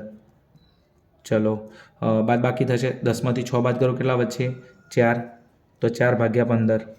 ચલો એના પછી બીનાની અંદર આવતા રહો. ચલો ચોકડી ગુણાકાર કરું. પેલો આમથી આમ ચોકડી ગુણાકાર થશે તો 1 પંચા 5, 1 પંચા 5. ચલો એના પછી 3 એકા 3, તો એ 3 એકા 3, છેદનો ગુણાકાર 5 તરી 15. ચલો 5માંથી 3 બાદ કરી નાખું તો અહીંયા કેટલા આવશે? 2 આવશે. 2 ભાગ્યા 15. ખાસ એક વસ્તુ કે તમે અહીંયા લસાની પદ્ધતિનો પણ ઉપયોગ કરી શકો છો, અથવા તમે ચોકડી ગુણાકાર પણ કરી શકો છો, અથવા તમે સેજ સરખા કરશો તો 2નો લસા કેટલો આવે? 15. તો 3ને 5 વડે ગુણશો, 3 પંચા 15 કરવા માટે, તો ઉપર પણ 5 વડે ગુણશો. 5 તરી 15 પણ ઉપર કેટલા વડે ગુણશો? 3 વડે. અથવા તમે ચોકડી ગુણાકારની સીધી રીતનો ઉપયોગ કરી શકો છો. ઓકે ને? ઓકે. ચલો હવે ત્યાગનું પ્રમાણ તમને મળી જશે. તો અહીંયા લખી નાખું ત્યાગનું પ્રમાણ. ચલો હવે ત્યાગના પ્રમાણની અંદર તમે જો ઉપર હોય ત્યાગનું પ્રમાણ હોય તો ઉપર કેટલા છે? 4. અહીંયા કેટલા છે? 2. તો 4/2. 4/2 ને નાનું કરીએ તો કેટલું થાય? 4/2 ને નાનું કરીએ તો અહીંયા આવશે કેટલા? 2 દુ 4. 2 ઉડી જશે. અહીંયા 2 દુ 4. તો અહીંયા કેટલા આવશે? નાનું કરીએ તો 2, અને અહીંથી 2 ઉડી જાય કેટલા આવશે? 2/1. તો આ આવ્યું આપણું ત્યાગનું પ્રમાણ. ખાસ ચલો તો હવે ત્યાગનું પ્રમાણ કેટલું મળી ગયું? આ 4/2 હતા. 4ના ભાગ પડે 2 દુ 4, ભાગાકારમાં 2 ઉડી ગયા. તો અહીંયા કેટલા વધ્યા? 2, અને અહીંયા કેટલા વધ્યા? 1. તો ત્યાગનું પ્રમાણ 2/1. તો હવે એક કામ કરી લઈએ. આ જે 24,000 પાઘડી છે એને જૂના ભાગીદારો આભા અને બીના ત્યાગના પ્રમાણમાં, અને ત્યાગનું પ્રમાણ કેટલું છે? 2/1. તો પાઘડીના પ્રીમિયમ ખાતે જમા કરી એને શું કરો? ઉધાર કરો. તો અહીંયા કરી નાખો પાઘડીના પ્રીમિયમ ખાતે ઉધાર. શું કરું? પાઘડીના પ્રીમિયમ ખાતે ઉધાર. બંનેને ત્યાગ કર્યો છે તો તે આભાના મૂડી ખાતે જમા, આભાના મૂડી ખાતે જમા, તે બીનાના મૂડી ખાતે જમા. ચલો પાઘડીના પ્રીમિયમ ખાતે કેટલા જમા હતા? 24,000. તો ઉધાર કેટલા કરું? 24,000 રૂપિયા. ચલો અને કયા પ્રમાણમાં વેચવાના છે? જૂના પ્રમાણમાં, ત્યાગના પ્રમાણમાં? જૂના પ્રમાણે ત્યાગના પ્રમાણમાં. ત્યાગના પ્રમાણમાં ખાસ મોસ્ટ ટાઈમ પ્રશ્ન છે વિભાગ બી માટે, તમારે MCQ વિભાગ બી માટે, કે નવો ભાગીદાર પાઘડી પેટે જે પાઘડી પેટે જે રકમ લાવે છે તેને જૂના ભાગીદારો કયા પ્રમાણમાં લઈ લે છે? ત્યાગના પ્રમાણમાં. તો પાઘડીના પ્રીમિયમ ખાતે જમા કર્યો એને કરો ઉધાર. બીજું, અને કોણ લઈ લેશે? જૂના ભાગીદારો. કયા પ્રમાણમાં? ત્યાગના પ્રમાણમાં. ત્યાગનું પ્રમાણ કેટલું છે? 2/1, જે આપણે ગણતરી કરી છે. કેટલું? 2/1. ચલો તો 24,000ને ડિવાઈડ કરી દઈએ. 24,000 ગુણ્યા 2 કુલ ભાગ 3 તો કેટલા આવશે? 16,000. તો આમાં આવશે 16,000. 24 16 બાદ કરી નાખો તો કેટલા વચ્ચે? 8 વચ્ચે. અથવા ફરી ડિવાઈડ કરો. 24,000 ગુણ્યા 1 ભાગ્યા 3 તો કેટલા આવશે? 8,000 રૂપિયા. ચલો હવે આ પાઘડીનું પ્રીમિયમ જે જમા કર્યું છે અહીંયા, તો એક કામ કરો, આભાના મૂડી ખાતે, બીનાના મૂડી ખાતે શું છે? જમા છે. શેના પૈસા છે? પાઘડીના. તો આભાના મૂડી ખાતાની જ્યાં બાજુ, બીનાના મૂડી ખાતાની જ્યાં બાજુ, પણ ખાતાનું નામ શું છે? પાઘડીના પ્રીમિયમ ખાતે. તો બંનેના મૂડી ખાતાની જ્યાં બાજુ જઈ અને ત્યાં આગળ લખીશું પાઘડીના પ્રીમિયમ ખાતે. તો મૂડી ખાતાની જ્યાં બાજુ જઈ અને અહીંયા લખી નાખીએ આપણે. શું લખીશું? પાઘડીના પ્રીમિયમ ખાતે. અહીંયા લખી નાખું પાઘડીના પ્રીમિયમ ખાતે. કૌંસમાં લખવું હોય તો નવી પાઘડી. શું લખીશું? નવી પાઘડી. ચલો કેટલી રકમ હતી અહીંયા તમે જોઈ શકો છો. બંનેના કોલમમાં, આભાના કોલમમાં 16,000, બીનાના કોલમમાં 8,000. તો 16 અને 8. તો અહીંયા લખી નાખું 16,000, અહીંયા લખી નાખું 8,000 રૂપિયા. અહીંયા ડેશ. ચલો બીજું, આ આપણી પહેલી ગણતરી ખાસ. બીજું પહેલું કામ, બંનેનું જૂનું પ્રમાણ નવું પ્રમાણ લખી નાખો. એના પછી નવા ભાગીદારનો ભાગ લખી નાખો. એના પછી નવો ભાગીદાર પાઘડી પેટે જે રકમ લાવે છે એની આમનોંધ. એને જૂના ભાગીદારો કયા પ્રમાણમાં લઈ લેશે? ત્યાગના પ્રમાણમાં લઈ લેશે. તો અહીંયા વિદ્યાર્થી મિત્રો આપણે ત્યાગનું પ્રમાણ શોધ્યું. જૂના પ્રમાણમાંથી નવું પ્રમાણ બાદ કરી નાખ્યું. ત્યાગનું પ્રમાણ કેટલું આવે? 2/1. આટલી ગણતરી કરો પ્રવેશની અંદર તો લગભગ તમારો સમ ખોટો ના પડે એમ, કેમ કે આ તમારા પ્રવેશની બેઝિક ગણતરી છે. આના વગર દાખલો કોઈ સોલ્વ થાય નહીં. પહેલું કામ તમારે આ કરવું પડે. જો આ કામથી તમને નથી આવડતું તો તમે પ્રવેશની અંદર 8માંથી આ ગુણ નહીં લઈ શકો. બાકી દાખલો એકદમ ઇઝી છે. ચલો હવે શું કામ કરીશું? નેક્સ્ટ એક હવાલો આપણે સોલ્વ કરીએ. ચલો પાઘડીનો પ્રશ્ન સોલ્વ થઈ ગયો. એના પછી નેક્સ્ટ બીજા નંબરનો હવાલો શું છે? અહીંયા જમીન અને મકાનની કિંમત 17,000થી વધારવી. જમીનની મકાનની કિંમત કેટલી વધારવી? 17,000થી વધારવી. એટલે કે 17,000નો વધારો કરવો. ચલો જમીન મકાન અંદર પાકા સરામાં કેટલું આપેલું છે? 72,000. કેટલું આપેલું છે? 72,000. અને 72,000માં વધારો કરવાનું કે 17,000. યાદ રાખજો. મિલકતની કિંમતમાં વધારો કરવાનું કે તો પ્લસ કરીશું, ઘટાડો કરવાનું કે તો માઇનસ કરીશું. તો જમીન મકાન મિલકત છે 72,000. હવાલો છે અંદરના કોલમમાં લખું કેટલા? 72,000. અને કેટલો વધારો કરવાનો? 17,000 રૂપિયા. અહીંયા લખેલું છે બીજા નંબરના હવાલામાં. તમે બુકનો ઉપયોગ થોડો કરજો. જેમ જેમ સમ ચાલે છે એમ થોડું બુક ઉપર નજર રાખજો એમ. ચલો તો અહીંયા આપણે પાકા સરૈયામાં પહેલાં જ લખી નાખું છું જમીન મકાન. શું લખી નાખું? જમીન અને મકાન. ચલો કેટલું આપેલું હતું? 72,000 રૂપિયા પ્લસ અંદર વધારો કરવાનો છે તો વધારો કેટલો? સીધો 17,000 રૂપિયા. તો 72,000માં 17,000 પ્લસ કરી નાખું તો કેટલા હશે? 89,000 રૂપિયા. તો બારે કેટલા લખું? 89,000 રૂપિયા. 72,000 હતા, 72 ને 80 અને પેલા 2 7 એટલે કેટલા થયા? 89,000 રૂપિયા. અથવા તમારી જોડે કેલ્ક્યુલેટર અવેલેબલ છે, 72 પ્લસ 17 કરી નાખો તો બી કેટલા આવશે? 89,000 રૂપિયા. બીજું, મિલકતની કિંમતમાં કેટલો વધારો છે વિદ્યાર્થી મિત્રો? 17,000 રૂપિયા. મિલકતની કિંમતમાં કેટલો વધારો થયો? 17,000 રૂપિયા. તો મિલકતની કિંમત વધે તો પુનઃમૂલ્યાંકન ખાતે જમા કરી દેવાનું, કેમ કે ફાયદો છે. મિલકતની કિંમત વધે, ફાયદો કે નુકસાન? ફાયદો છે. તો એની આમનું શું થાય? જમીન મકાન ખાતે ઉધાર તે પુનઃમૂલ્યાંકન ખાતે જમા. હવે એક વસ્તુ મગજમાં ફિટ રાખી નાખો, મિલકતની કિંમતમાં વધારો થાય તો ફાયદો છે, તો પુનઃમૂલ્યાંકન ખાતે જમા કરવાનું. મિલકતની કિંમતમાં ઘટાડો થાય તો નુકસાન છે, તો પુનઃમૂલ્યાંકન ખાતે ઉધાર કરવાનું. તો એ જમીન મકાનની કિંમતમાં કેટલો વધારો છે? 17,000. તો આ શું છે? ફાયદો છે, તો પુનઃમૂલ્યાંકન ખાતે જમા કરી નાખું. તો પુનઃમૂલ્યાંકન ખાતું આપણે બનાવેલું છે, ઓકે ને? તો એની જમા બાજુ અહીંયા લખી નાખું, જમીન મકાન ખાતે કેટલો વધારો છો? 17,000 રૂપિયા. કૌંસમાં તમે અહીંયા લખી નાખો છો વધારો, તમે સમજણ ના પડે તો એમ. મિલકતની કિંમતમાં વધારો થાય તો પુનઃમૂલ્યાંકન ખાતે જમા કરવાનું. પુનઃમૂલ્યાંકન ખાતાની બે બાજુ, એક છે ઉધાર અને જમા. બીજું, જો કદાચ 17,000નો ઘટાડો છે તો નુકસાન સમજી પુનઃમૂલ્યાંકન ખાતાનું ઉધાર બાજુ લખો. જમીન મકાન ખાતે વધારો થાય તો જમા બાજુ, ઘટાડો થાય તો ઉધાર બાજુ. વધારો થાય તો ફાયદો છે, ફાયદો જમા બાજુ. ઘટાડો થાય તો નુકસાન છે, નુકસાન કઈ બાજુ આવે? ઉધાર બાજુ. ચલો એના પછી નેક્સ્ટ હવાલો. ચલો એના પછી યંત્રોની કિંમત 32,000 સુધી ઘટાડવી. જો શબ્દ પકડો પહેલાં, શબ્દ 32,000 ઘટાડવાના નહીં કહેતો, 32,000 સુધી ઘટાડવી. એટલે કે 32,000 સુધી જ ઘટાડવાની, એટલે કે 32,000 રાખવાના છે. તો હવે એક કામ કરો, અંદર યંત્રો કેટલા હતા? યંત્રો 40,000 હતા. કેટલા હતા? 40,000. તો જૂના યંત્રો લખી નાખો પહેલાં 40,000 રૂપિયા. કેટલા લખી નાખું? 40,000. યંત્રો મિલકત છે તો કઈ બાજુ આવે? મિલકત લેણા બાજુ. તો પહેલાં યંત્રો લખી નાખું અહીંયા. યંત્રો કેટલા? 40,000 રૂપિયા. ચલો હવે આપણને એમ કહે છે કે તમે યંત્રોની કિંમત 32,000 સુધી ઘટાડવી, એટલે કે 32,000 રૂપિયા રાખો. તો 40 થી 32 રાખવાના, અંદર ચલો ઘટાડો કરવો પડશે 8,000 રૂપિયા. એવું નથી કીધું આપણને એમ કે તમે 32,000નો ઘટાડો કરો, કે 32,000 સુધી ઘટાડવી. તો 40,000 થી 32,000 રાખવાની, અંદર કેટલો ઘટાડો કરીશું? 8,000 રૂપિયા. સીધી વાત છે. પણ ભૂલ શું કરે છે આપણે? 32,000 રૂપિયા માઇનસ કરી નાખે છે. એમ નથી કીધું 32,000 સુધી ઘટાડવી, એનો મતલબ અંદરથી 40 હતી 32 સુધી રાખવાની, અંદર કેટલો ઘટાડો કરીશું? 8,000 રૂપિયા. તો અંદરથી અહીંયા લખી નાખું ઘટાડો કેટલો? 8,000 રૂપિયા. અને 8,000 ઘટાડો કરીએ તો 32,000 સુધી રાખવાની છે. તો 32,000 આવી ગયું. ચલો અંદર કેટલો ઘટાડો થયો? 8,000 રૂપિયા. હવે યંત્રો શું છે? આપણી મિલકત છે. યંત્રો શું છે? આપણી મિલકત છે. મિલકતની કિંમતમાં ઘટાડો થયો, ફાયદો કે નુકસાન? નુકસાન છે. જમીન મકાનમાં વધારો થયો, ફાયદો હતો, તો પુનઃમૂલ્યાંકન ખાતે જમા કર્યું હતું. આ યંત્રો આપણી મિલકત છે, મિલકતની કિંમતમાં ઘટાડો છે, શું છે? નુકસાન. એની આમનું શું થાય? પુનઃમૂલ્યાંકન ખાતે ઉધાર તે યંત્રો ખાતે જમા. તો પુનઃમૂલ્યાંકન ખાતું આપણે બનાવેલું છે, તો પુનઃમૂલ્યાંકન ખાતાની કઈ બાજુ જશું? ઉધાર બાજુ. અને અહીંયા શું લખીશું? યંત્રો ખાતે કેટલો ઘટાડો થયો? 8,000 રૂપિયા. આ તો એકદમ ઈજી છે. મિલકતની કિંમત વધે તો જમા બાજુ અસર આલવાની, મિલકતની કિંમત ઘટે તો ઉધાર બાજુ અસર આલવાની. જમીન મકાનમાં વધારો છો, જમા બાજુ અસર આલી. યંત્રોમાં ઘટાડો છો, ઉધાર બાજુ. મિલકતની કિંમત વધે, ફાયદો છે, જમા બાજુ. મિલકતની કિંમત ઘટે, નુકસાન છે, ઉધાર બાજુ. ફાયદો જમા બાજુ, નુકસાન ઉધાર બાજુ. વધારો જમા બાજુ, ઘટાડો ઉધાર બાજુ. ઓહો, આટલું ઈજી છે. તાર બધું એટલું ઈજી જ છે એમ. તમે ધ્યાન નહીં આલતા, તકલીફ જ એટલે છે. ચલો એના પછી નેક્સ્ટ હવાલા નંબર આપણે 4ની અંદર જઈએ. એમ કહે છે દેવાદારો પર 10% કાલખાત અનામત રાખવી. દેવાદારો ઉપર 10% કાલખાત અનામત રાખવી. આ મોમા ઉપર બહુ હવાલો હાલ છે ખાસ એમ. એટલે દેવાદારો છે ને તમારા નેસવી પેલો શેરડીનો રસ જો કીચુડામથી કાઢે એમ, ઉપર મધમાખી બેહે ના એટલું ટેપોય ના રહેવા દઈએ. એવી રીતના દેવાદારો નેસવી હાસવાના. ચલો કેટલો કાલખાત અનામત રાખવાની? 10%.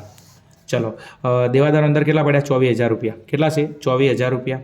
કાલખાત અનામત પહેલાં કેટલી બાદ કરેલી છે? 2,000 રૂપિયા. ચલો તો પહેલાં દેવાદારો કેટલા? 24,000 લખી નાખું. પહેલાં દેવાદારો શું છે? મિલકત છે. મિલકત કઈ બાજુ આવે? ઉધાર બાજુ. તો અહીંયા લખી નાખું દેવાદારો. કેટલા છે? 24,000 રૂપિયા. અને હવે માઇનસ 10% કાલખાત અનામત છે એની હવાલાની. ચલો 24,000ના હાલ સીધા 10% કરી નાખું. તો આ રહ્યા કેલ્ક્યુલેટર. 24,000 ગુણ્યા 10% કેટલા? 2,400 રૂપિયા. તો હવે કેટલા બાદ કરીશું? 2,400 રૂપિયા. તો 24,000માંથી ₹2400 બાદ કરી નાખો, આ 2400 બાદ કરી નાખે, કેટલા આવ્યા? 21,600 રૂપિયા. હવે મેન તમારો પ્રશ્ન છે, શું છે મેન તમારો? પહેલું કામ શું કરવાનું? દેવાદારો જે બાદ કર્યા પહેલાંના હતા 24,000 એને લખી નાખવાના. એમાંથી સીધી કાલખાતાનામાં કેટલી 10% બાદ કરી ₹2400 રૂપિયા. અને હવે તમારે મેન અસર હાલવાની છે, જે હું તમને થોડી ગણતરીમાં સમજાવું એમ. ચલો થોડા ગણતરી પર ફોકસ કરીએ, દેવાદારો ઉપર એમ. બહુ મજેદાર વાત છે, ખાસ તમે સમજજો એમ. ચલો દેવાદારો એમાં કાલખાત અનામતની તમારે મારે ગણતરી સમજાવી છે. તો એક કામ કરો, જૂની કાલખાત અનામત કેટલી હતી? જૂની કાલખાત અનામત અને એક લખી નાખવાની નવી કાલખાત અનામત. ચલો જૂની કાલખાત અનામત કેટલી હતી? 2000. નવી કેટલી આવી? ₹2400 રૂપિયા. પહેલાં આપણે દેવાદારોથી કેટલી કાલખાત અનામત બાદ કરી લીધી? 2000 રૂપિયા. નવી કાલખાત અનામત કેટલી બાદ કરી? ₹2400 રૂપિયા. કાલખાત અનામતમાં વધારો થયો, ઘટાડો થયો? જૂની હતી કેટલી? 2000. નવી કેટલી? 2400. 2000થી વધીને 2400 હતી. કાલખાત અનામતમાં કેટલો વધારો થયો? ₹400 રૂપિયા વધારો થયો. તો ₹400 રૂપિયા. બીજો દેવાદારો શું હતી? મિલકત. અને મિલકતમાં કેટલો ઘટાડો થયો? મિલકતમાં કેટલો અંદર મિલકતની કિંમત કેટલી ઘટી? ₹400 રૂપિયા. જૂની કાલખાત અનામત હતી 2000, નવી કાલખાત અનામત 24. તો કાલખાત અનામતમાં કેટલો વધાર્યો તો? ₹400 રૂપિયા. તો એટલી મિલકત આપણી ઘટી. બીજું આ 2000 રૂપિયા જે પહેલાં બાદ કરેલા છે, તો એ તો પુનઃમૂલ્યાંકન ખાતે ઉધાર કરી નાખ્યા છે, કેમ કે એ તો જૂના પાકા સર્વયાન છે. ગઈ સાલ એની અસર અપાઈ ગઈ છે. તો આ વખતે તમારે કાલખાત અનામત 2400 રાખવાની છે. તો અંદર કેટલો વધારો થયો? ₹400 રૂપિયા. તો આ ₹400 રૂપિયા આપણી મિલકતની કિંમત ઘટી છે. તો ₹400 રૂપિયા ધંધામાં પાછું નુકસાન આવ્યું. તો ₹400 રૂપિયા આપણે ક્યાં લખીશું? પુનઃમૂલ્યાંકન ખાતાની ઉધાર બાજુ. તો પુનઃમૂલ્યાંકન ખાતાની આપણે ઉધાર બાજુ લખી નાખીએ. તો આ પુનઃમૂલ્યાંકન ખાતું છે, એની ઉધાર બાજુ અહીંયા લખી નાખવું કાલખાત અનામત ખાતે, કૌંસમાં લખવું હોય તો વધારો. ચલો અને કેટલો? ₹400 રૂપિયા. જૂની કાલખાત અનામત 2000 હતી, નવી કાલખાત અનામત 2400. 2000થી વધીને કેટલી હતી? 2400. અંદર કેટલો વધાર્યો? ₹400 રૂપિયા. તો મિલકતની કિંમત કેટલી ઘટી? ₹400 રૂપિયા. મિલકતની કિંમત ઘટે તો ફાયદો કે નુકસાન? નુકસાન છે. તો નુકસાન કે આવે? પુનઃમૂલ્યાંકન ખાતાની ઉધાર બાજુ એમ. ચલો ઘટાડો છે હોત કદાચ 2000 હતી એની જગ્યાએ ₹1500 રૂપિયા થઈ ગયા હોત તો ફાયદો થતો કેટલો? ₹500 રૂપિયા. તો આ બાજુ લખો. ચલો આગળ જઈએ. એના પછી નેક્સ્ટ. ચલો એના પછી નેક્સ્ટ 5મા નંબરનો હવાલો છે, નહીં ચૂકવેલ વીજળી ખર્ચ બિલ માટે. નહીં ચૂકવેલ વીજળી ખર્ચ બિલ માટે 1100 રૂપિયાની જોગવાઈ કરવી. તો વીજળી ખર્ચ માટે કેટલી જોગવાઈ કરવાની? 1100 રૂપિયા. વીજળી ખર્ચ આપણે ધંધામાં ચૂકવ્યું નથી, કેટલું? 1100 રૂપિયા. તો એની જોગવાઈ કરવાની છે. બીજું વીજળી બિલ નહીં ચૂકવ્યું તો હવે ચૂકવવું પડશે. વીજળી બિલ ધંધાનું છે, નહીં ચૂકવ્યું તો હવે ચૂકવવું પડશે. સીધી વાત. આજે ને તો કાલે ચૂકવવું તો પડશે ને. જોગવાઈ કરવાની. ચૂકવ્યું નથી હો, ચૂકવવાનું બાકી છે, જોગવાઈ કરવાની છે. તો આજે ને તો કાલે ચૂકવવું પડશે. હવે ચૂકવવું પડશે તો ફાયદો કે નુકસાન? નુકસાન છે. વીજળી બિલ ધંધાનો ખર્ચો છે, એ ખર્ચો તમારે આજે ને તો કાલે ચૂકવવું પડશે. તો ચૂકવવું પડશે તો ફાયદો કે નુકસાન? નુકસાન. તો નુકસાન શું આવે? પુનઃમૂલ્યાંકન ખાતાની ઉધાર બાજુ. અને આજે ને તો કાલે તમારે ચૂકવવું પડશે, તો એ ધંધાનું દેવું ગણાય. અને દેવું કઈ બાજુ આવે? મૂડી દેવા બાજુ. તો એની પહેલાં એક કામ કરું, તમને મેં કામ નોંધ લખીને તમને સમજાવું, થોડી વધારે મજા આવશે.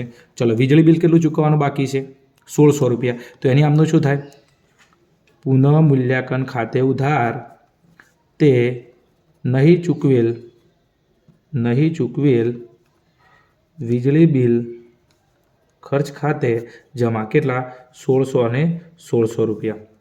પુનઃમૂલ્યાંકન ખાતે ઉધાર કેમ કે આજે ને તો કાલે વીજળી બિલ ચૂકવવું પડશે. ધંધામાં ફાયદો કે નુકસાન? નુકસાન છે. નુકસાન જો આ પુનઃમૂલ્યાંકન ખાતાની ઉધાર બીજું આજે ને તો કાલે ચૂકવવું પડશે. તો દેવું છે. દેવાની કઈ બાકી હોય? જમા બાકી. ચલો ખતવણી કરીએ. પુનઃમૂલ્યાંકન ખાતાની ઉધાર બાજુ. કોઈ પણ ખર્ચો તમારે ચૂકવવાનો બાકી હોય તો એને નુકસાન ગણી પુનઃમૂલ્યાંકન ખાતાની ઉધાર બાજુ લખવું પડે. ચલો તો એને પુનઃમૂલ્યાંકન ખાતાની ઉધાર બાજુ લખી દઈએ. તો પુનઃમૂલ્યાંકન ખાતાની ઉધાર બાજુએ નહીં ચૂકવેલ વીજળી બિલ કેટલું? 1600 રૂપિયા. અને બીજું તમે ચૂકવ્યું નથી તો આજે ને તો કાલે તમારે ચૂકવવું પડશે. તો ધંધામાં શું થશે? દેવું વધી જશે. અને દેવું જો આવે મૂડી અને દેવા બાજુ. તો મૂડી દેવા બાજુ વિદ્યાર્થી મિત્રો તમે અહીંયા લખી નાખો નહીં ચૂકવેલ વીજળી બિલની જોગવાઈ કેટલી કરવાની છે? 1600 રૂપિયા. ચલો હડો બસ એના પછી નેક્સ્ટ આગળ જઈએ. ચલો આગળ શું કહે છે? બસ બધા હવાલા પતી ગયા છે. બધા જ હવાલા પતી જાય તો એના પછીનું આગળ નેક્સ્ટ કામ કયું રહેશે? નેક્સ્ટ કામ હવે જે બાકીઓ રહી ગયું હોય જે બાકીઓ રહી ગયું હોય એકવાર ચેક કરી નાખો ફરી. તમે જુઓ, પહેલો હવાલો ઋષિલનો મૂડીને પાઘડીનો પતી ગયો, જમીન મકાનનો હવાલો પતી ગયો, યંત્રોનો હવાલો પતી ગયો, દેવાદારોનો પતી ગયો, વીજળી બિલનો ચૂકવી ગયો, નફા નુકસાનનું નવું પ્રમાણ, એ તો આપણે ત્યાગના પ્રમાણમાં જરૂર પડવાની હતી, તો હવાલો લઈ લીધો આપણે ઓલરેડી. બીજું, હવે નેક્સ્ટ કામ, બધું કામ પતે એટલે તમારે જે એન્ટ્રીઓ રહી ગઈ હોય જૂના પાકા સરિયામાં કે જેના ઉપર હવાલા આવ્યા ન હોય તો એને તમારે જમ હતી એમને એમ મૂકી દેવાની. છેલ્લું કામ શું, જે એન્ટ્રીઓ રહી ગઈ હોય કે જેના ઉપર કોઈ હવાલે અસર કરી નથી તો એને જેમ છે એમને જૂના પાકા સરામથી ઉપાડી નવા પાકા સરામ મૂકી દેવાનું. ચલો પહેલાં તમે મૂડી દેવા બાજુ ચેક કરો. જો મૂડી ખાતા આવી ગયા, સામાન્ય અનામત બી આવી ગઈ, કારીગર વળતર અનામત આવી ગયું, રોકાણ અનામત આવી ગયું. ચલો લેણદારો બાકી છે અને બીજું દેવી ઊંડી બાકી છે. તો લેણદારો મૂડી દેવા બાજુ જમશે એમને કેટલા છે 28 અને દેવી ઊંડી કેટલી છે 12,000 રૂપિયા. તો લેણદારો દેવી ઊંડી જમશે એમને લખી નાખું કેટલા છે 28 અને 12. તો આ પાકું સરવૈયું છે તો એની અંદર લખી નાખું લેણદારો અને દેવી ઊંડી. તો અહીંયા લખી નાખું લેણદારો કેટલા હતા 28,000 રૂપિયા. બીજું શું હતું દેવી ઊંડી કેટલી હતી દેવી ઊંડી હતી આપણી કેટલી અંદર લખેલું જ હતું લેણદારો કેટલા 28, દેવી ઊંડી કેટલી 12,000 રૂપિયા. જમશે એમ રકમ સાથે ઉપાડીને મૂકી દેવાના. કોઈ હળી ના કરવા જતા હો આના ઉપર એમ. હા, વધારે દોઢ ડાયા ના થવાનું પાછું, અમુકને આદત હોય વધારે દોઢ ડાયા થવાની એમ. હા એમ ગુજરાતી ખરા ને પાછા એમ. હા એમ. ચલો મૂડી દેવા બાજુ પતી ગયું. ચલો મિલકત અને લેણા બાજુ આવો. ચલો પાઘડી પતી ગયું, જમીન મકાન પતી ગયું, યંત્રો પતી ગયા. ચલો સ્ટોક બાકી છે.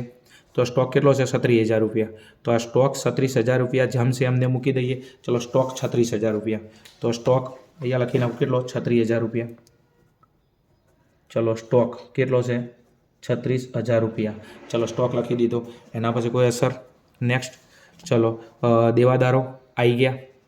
ચલો રોકાણો કેટલા છે 8,000 રૂપિયા. રોકાણો ઉપર કોઈ હવાલો નહોતો એમ એટલા માટે આપણે અનામતને શું કરી વેચણી કરી નાખી છે. આગળ હવાલો આવશે એટલે ખાસ ધ્યાનમાં લઈશું, પણ હાલ કોઈ હવાલો નથી. તો રોકાણો કેટલા છે 8,000 રૂપિયા. તો જમશે એમને એમ લખી નાખું રોકાણો 8,000 રૂપિયા. ચલો અહીંયા લખી નાખું રોકાણો કેટલા લખી નાખવાના છે 8,000 રૂપિયા. જમશે એમના એમ. ચલો એના પછી નેક્સ્ટ બીજું કોઈ એન્ટ્રી. રોકડ બેંક તો આવી ગયું અને નવું આપણે રોકડ બેંક ખાતું બંધ કરીશું. એની બાકી હતી, બાકી લખી નાખી હતી ઉધાર બાજુ. જાહેરાત ઝુંબેશ કચ્છ માંડી વાળ્યું. તો હવે તમે જોઈ શકો છો ટોટલી એન્ટ્રી આવી ગઈ. પહેલું કામ શું કર્યું હતું આપણે, પહેલાં બાકીઓ જે હતી મૂકી દીધી. હવાલા સોલ્વ કરી ગયા. હવાલા સોલ્વ કર્યા પછી જે બાકીઓ રહી ગઈ હતી તો એના ઉપર હવાલા નહોતા આવ્યા, એને પણ આપણે જેમ હતું એમને મૂકી દીધું. તો બધી જ એન્ટ્રી પતી ગઈ છે. બધી એન્ટ્રી પતી જાય તો આપણે નિયમમાં હવે ખાતા બંધ કરવાના રહે. શું કરવાના રહે? ખાતા બંધ કરવાના રહે. તો હવે આપણે ખાતા બંધ કરીશું. તો ખાતા બંધ કરવાની અંદર પહેલું આપણું ખાતું કયું બંધ થશે? પુનઃમૂલ્યાંકન ખાતું એમ. તો પહેલું ખાતું બંધ કરીએ પુનઃમૂલ્યાંકન ખાતું એમ. તમે જોઈ શકો છો જમા બાજુ અસર વધારે, જમા બાજુ એન્ટ્રી વધારે છે 17,000 રૂપિયા. તમે જુઓ આ બાજુ ઓછા છે તો જમા બાજુ 17,000 રૂપિયા છે. તો જમા બાજુ 17,000 રૂપિયા લખી નાખું પૂરેપૂરા. કેટલા? 17,000 રૂપિયા. સરવાળાને જે બે લીટી કરી નાખવાની. આ બાજુ લખી નાખું 17,000 રૂપિયા. જે બાજુ સરવાળો વધારે આવે એ બાજુ સરવાળો કરવાનો. જમા બાજુ મને લાગ્યું 17,000 વધારે આવે. કેમ કે આમાંથી એન્ટ્રી જો 8,416 તો જમા બાજુ વધારે આવે છે 17,000 રૂપિયા લખી નાખ્યા. હવે 17,000માંથી આ બધી ઉધાર બાજુના ખર્ચા બાદ કરી નાખો. તો 17,000માંથી બાદ કરી નાખું 17,000 માઇનસ 8,000 માઇનસ 400 માઇનસ 1,600 રૂપિયા. ચલો બાદ કરી નાખે કેટલા આવ્યા 7,000 રૂપિયા. તો અહીંયા આવે છે 7,000 રૂપિયા. એના ઉપર રાઉન્ડ કરી નાખો અને અહીંયા ખાસ એક વસ્તુ, પુનઃમૂલ્યાંકન ખાતાનો જમા બાજુનો સરવાળો વધારે હોય. શું? પુનઃમૂલ્યાંકન ખાતાનો જમા બાજુનો સરવાળો વધારે હોય અને અહીંયા તફાવતની રકમ આવે એટલે કે ઉધાર બાજુ તફાવતની રકમ આવે તો એને કહેવાય વેચણી પાત્ર નફો. શું કહેવાય? વેચણી પાત્ર નફો. આગળના ચેપ્ટર તમે ભણ્યા હશો, તમને ખબર હશે. બીજો આ નફો છે તો આપણે એને કોની વચ્ચે વેચીશું? જૂના ભાગીદારો વચ્ચે. કયા પ્રમાણમાં? જૂના ભાગીદારો વચ્ચે. જો જૂના ભાગીદારો કયા હતા? આભા અને બીના. કયા હતા? આભા અને બીના. તો અહીંયા લખી નાખું આભા, અહીંયા લખી નાખું બીના. તો આભા અને બીના વચ્ચે વેચીશું. કયા પ્રમાણમાં? જૂના પ્રમાણમાં. અને જૂનું પ્રમાણ તમને આપેલું છે કેટલું? 2:1. તો 7,000ને કયા પ્રમાણમાં વેચીશું આપણે? 2:1ના પ્રમાણમાં. તો 7,000 ગુણ્યા 2/3. તો કેટલા આવશે? પોઈન્ટમાં આવે છે, વાંધો નહીં. 17,000 રૂપિયા. એમાંથી ડિવાઇઝન કેટલા હતા? એક 8,000 રૂપિયા હતા. બીજા કેટલા હતા? એક હતા 400 અને એક હતા 1,600 રૂપિયા. કેટલા આવશે? 7,000 રૂપિયા. તો એને જૂના પ્રમાણે વેચી દઈશું. તો 7,000 ગુણ્યા 2/3. ચલો કેટલા આવશે? 4,701 લઈ લો, આમાં 67 લઈ લો, એમાં 1 રૂપિયા ઓછો લઈ લઈશું તો 4,000 કેટલા આવશે? 4,767 કેટલા લઈ લો? 4,767 રૂપિયા. ચલો પહેલાંમાં 1 રૂપિયા શું કરશું આપણે? ઓછો લઈશું. એમ શું કરીશું? ઓછો લઈશું. ચલો તો 4,000માંથી આટલા બાદ કરી નાખો. 7,000માંથી 7,000 માઇનસ 4,767 માઇનસ 7,000 રૂપિયા. ચલો તો એને કેટલા આવશે? 2,333 રૂપિયા. 2,333 રૂપિયા. પોઈન્ટની અંદર નફો આવે છે, વાંધો નહીં, બરાબર છે. 7,000 રૂપિયા આપણો નફો આવ્યો તો એને કયા પ્રમાણે વેચ્યા? 2:1ના પ્રમાણમાં. તો 2/3 તો 1ના ભાગમાં કેટલા આવે છે? 4,767 એટલે પોઈન્ટ પછીનો આંકડો પહોંચે ને પહોંચથી વધારે તો 67 કરી નાખો. તો એકમાં 1 રૂપિયા વધારતો ને એકમાં 1 રૂપિયા ઓછો કરી દો તો 7,000 રૂપિયા આવ્યા છે. તો એમાંથી એક કામ કરો, પહેલાંનો નફો બાદ કરી નાખો, અથવા એક કામ કરો, 7,000 છે તો ગુણ્યા 1/3 તો બી કેટલા આવશે? 2,333 રૂપિયા. જો આમાં પોઈન્ટ પછીનો આંકડો પહોંચે ને પહોંચથી ઓછો હશે તો આગળની રકમ લીધી કેટલી? 2,333 રૂપિયા. ચલો હવે આ નફો છે તો નફો કઈ બાજુ લખીશું? મૂડી ખાતાની જમા બાજુ. તો નફો છે તો મૂડી ખાતાની જમા બાજુ લખી નાખું. તો અહીંયા લખી નાખું પુનઃમૂલ્યાંકન ખાતે. શું લખું? પુનઃમૂલ્યાંકન ખાતે. કૌંસમાં લખો તો વેચણી પાત્ર નફો. ચલો નફો છે તો પુનઃ ખાતાની જમા બાજુ કેટલો છે? 4,767. આના છે 4,767. ચલો આના કેટલા છે? 2,333 રૂપિયા. કેટલા છે? 2,333 રૂપિયા. આમાં ડેશ. પણ ઘણા બધા વિદ્યાર્થીઓ ભૂલ શું કરે છે? અહીંયા નફો થાય 3 વચ્ચે વેચી નાખે છે. બીજું કે નવા ભાગીદારને આ વર્ષના નફામાં કોઈ લેવા દેવા નહીં. આવતા વર્ષે પેઢી જ નફો કરશે, નુકસાન કરશે, એની અંદર નવા ભાગીદારને લેવા દેવા ખરું. પ્રવેશનો દાખલો ગણો છો તો પુનઃમૂલ્યાંકન નફો આવે કે ખોટ આવે તો જૂના ભાગીદારો વચ્ચે એની વેચણી થાય, એમાં નવા ભાગીદારને કોઈ લેવા દેવા નહીં. એમ ચલો હવે મૂડી ખાતા બંધ કરીશું. મૂડી ખાતાનો નિયમ છે હંમેશા જમા બાજુનો સરવાળો વધારે આવે. કઈ બાજુનો? જમા બાજુનો સરવાળો વધારે આવે. જો પહેલાં તો રૂશિલનું કામ પતાવી દો, કારણ કે રૂશિલમાં કોઈ એન્ટ્રી નથી. રૂશિલમાં અહીંયા લખી નાખો 1 લાખ રૂપિયા, કોઈ એન્ટ્રી નથી. સરવાળા નિયમ છે એક્ઝેક્ટ સામે. તો અહીંયા બે રૂશિલના કોલમમાં કેટલા? 1 લાખ રૂપિયા. 2 લીટી કરી નાખો. ચલો બીજું, અહીંયા એને કોઈ બાદ કરવાની રકમ નથી થતી તો પૂરેપૂરા કેટલા લખી નાખો? 1 લાખ રૂપિયા. ચલો એના ઉપર રાઉન્ડ કરી નાખો બાકી. ચલો હવે બીજા નંબરમાં બીનાનો સરવાળો કરી નાખો. કોનો? બીના. શેની બીના બની? નથી બની. બોર્ડની પરીક્ષા લેવાની છે ને કોઈ બીના ખોટી બની જાય જો તૈયારી નહીં કરો તો. એમ ચલો 60,000 રૂપિયા, 6,000 રૂપિયા, પછી 1,500 રૂપિયા, 500 રૂપિયા, 8,000 રૂપિયા અને 2,333 રૂપિયા. તો આનો સરવાળો કેટલો આવશે? 78,333. કેટલો આવશે? 78,333. સરવાળા નિયમ છે નીચે 2 લીટી. ચલો આ બાજુ લખી નાખું 78,333. ચલો એમાંથી એને કેટલા બાદ કરવાના છે? 6,000 અને 2,000 તો ટોટલ 8,000 બાદ કરવાના છે. તો એમાંથી 8,000 રૂપિયા બાદ કરી નાખું. તો 8,000 બાદ કરતાં કેટલા આવશે? 70,333. તો 70,333 રૂપિયા. તો એને બી રાઉન્ડ કરી નાખું. ચલો બીનાનો સરવાળો કેટલો આવ્યો હતો? બીનાનો 78,333. તો અહીંયા લખે 78,333. બીજું કેટલા બાદ કરવાના? 6,000 અને 2,000 તો 8,000 રૂપિયા બાદ કરતાં કેટલા વધ્યા? 70,333 રૂપિયા વધ્યા. ચલો નેક્સ્ટ કોલમ આભા. ચલો 80,000, 12,000, 3,000, 1,000, 16,000 અને 4,767. તો એનો સરવાળો આવશે 1,16,667. કેટલો આવશે? 1,16,667. 1,16,667. હળવે હળવે બોલો. એમ આજુબાજુ પાડોશીને ખબર પડી જાય કે આ લાખો રૂપિયાની વાતો કરી રહ્યા છે. વાડ ઓપડે વાળનો કોટો ઓપડે, દિવાલને બી કોણ હોય. એટલે શાંતિથી સરવાળો વધારે આવે તો ઉતવાળું બોલવું નહીં. એમ ભલે આપણે કોકના હિસાબો કરી રહ્યા, અંદરથી દુઃખી નહીં થવાનું. કાલે આપણે બી આટલો મોટો નફો આવશે, આપણો બી ધંધો હશે.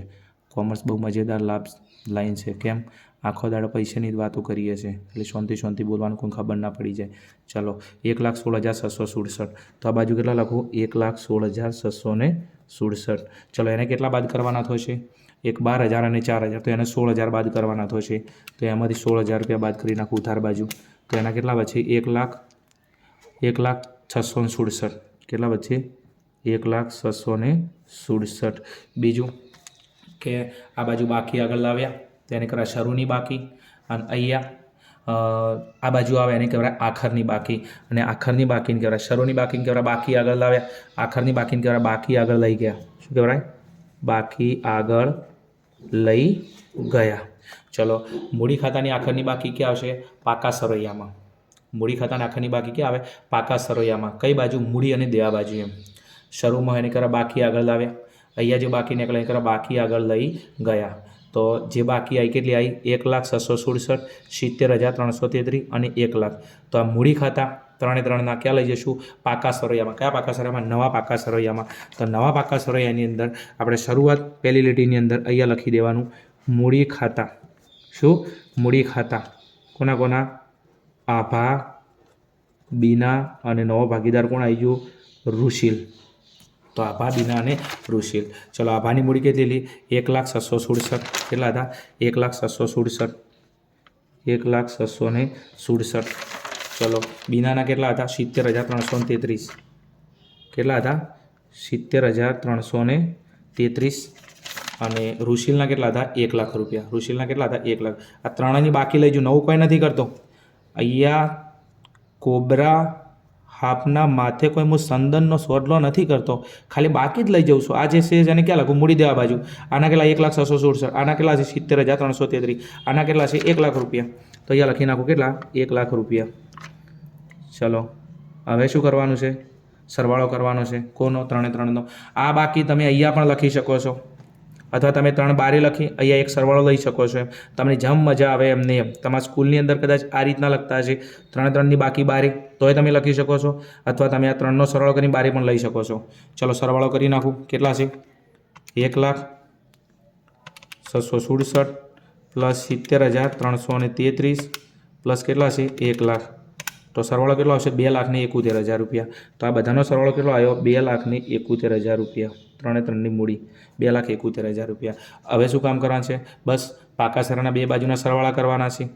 મૂડી દેવા અને મિલકત લેણા, અને પાકા સરાના બંને બાજુનો સરવાળો સરખો થાય તો આપણો દાખલો સાચો છે, અને 8માંથી 8 આપણે ગુણ આવી જોઈએ. તો હવે ચેક કરી લે કે આપણો દાખલો સાચો છે કે ખોટો છે. ચલો, 2,71,000 રૂપિયા. કેટલા? 2,71,000. ચલો, એના પછી નેક્સ્ટ કેટલા છે? 28,000 રૂપિયા લેણદારોના. તો 28,000 રૂપિયા. કેટલા? 28,000 રૂપિયા. એના પછી નેક્સ્ટ કેટલા છે? 12,000 રૂપિયા. અને આ પછી નેક્સ્ટ કેટલા છે? 1,600 રૂપિયા. ચલો, તો કેટલા આવશે? 3,12,600. કેટલા? 3,12,600. તો અહીંયા સરવાળાની અંદર અહીંયા લખી નાખું 3,12,600. આપણે મિલકત અને લેણા બાજુનો સરવાળો કરો, કેટલો આવવો જોઈએ? 3,12,600. તો આપણો દાખલો સાચો છે. ન કે પછી દાખલામાં ચોક ભૂલ હશે, ટેલી કરી લેવાની કે બી સરવાળામાં ભૂલ થાય. ચલો, હવે આપણે પહેલો સરવાળો કરીએ મિલકત લેણા બાજુ. ચલો, પહેલું શું છે આપણું?